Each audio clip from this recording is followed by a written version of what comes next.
একটা কথা গুগিয়া বাসার বাবার সঙ্গে বলতেন, সে কথাটা রিপিট করলেন। আমি সেটাই তোমাকে বলছি, বলে সুভাষ এই কথা নিয়ে হলে মানে কথার সারমর্মটা তুমি মনের মধ্যে রেখে দেবে। এসে বলতেন, अरे सरकार आपने मुझे तोहफा नहीं दिया, अब मुझे एक गिफ्ट दीजिएगा, हम तो वेट कर रहे हैं, मैं वेट कर रहा हूँ। बाप बोले যে वो गिफ्ट हम दे नहीं सकते, कि नहीं देना ही पड़ेगा। কি বলতো, মাথাটা নাকি বদলা বদলি করতে হবে, তোমার বুদ্ধি আমাকে দাও আর আমার রূপ তুমি নাও।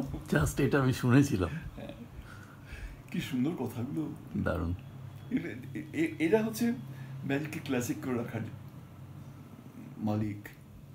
ম্যাজিক যে শিল্প, শিল্পে কত উন্নত শিল্প, যেটা নাকি উন্নতির একটা লেভেল, চূড়ান্ত পর্যায়ে হচ্ছে ম্যাজিক। চূড়ান্ত লেভেল আর্টের 100-তে 100 হচ্ছে ম্যাজিক। একটা তবলা লোক বাজাচ্ছেন, খুব ভালো বাজাচ্ছেন, বেটার হলে খুব সুন্দর বাজাচ্ছেন, ওর থেকে বেটার হতে দুর্দান্ত বাজাচ্ছেন, অসাধারণ। চূড়ান্ত কি, ওর হাতে জাদু আছে, উনি তবলা জাদুকর। সুতরাং ম্যাজিক কিন্তু ম্যাজিক না, ম্যাজিক হচ্ছে একটা level, I do believe in it. অনেকে এবার যেখানে আমাকে প্রশ্ন করেন যে আর্টের চূড়ান্ত, দ্যাটস ইট।